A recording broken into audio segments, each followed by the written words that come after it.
Vaina chuan guitar lesson thar kan zir ho lenga vina kan zir ho le tur chu Lalsangliana o Lalpa lawmthu kan hrilh che ti hlaron sakha guitar Perhdan kan zirang o helai tira chun G kan langa sanga C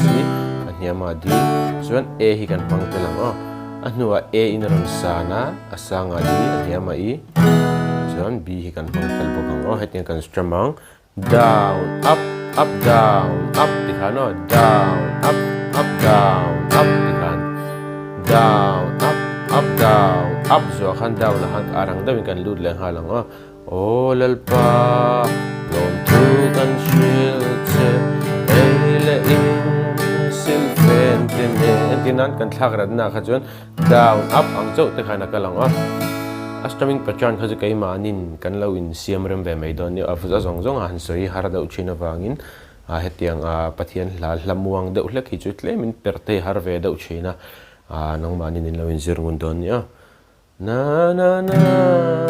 na na na na na na na na na na na na lawmthu kan soi takhan inhena lawmthu emo kan soi tila ya khan sia kan lut thei ni chu ala kha kan ngai thla khata khan khoya che khan nge alu zo ka kha ka chiang lei thei lo khami emo adota internet inhena lawmthu emo inhena lawmthu kan soi apo khan alu tela dik ve ve soi eile in silfen tenen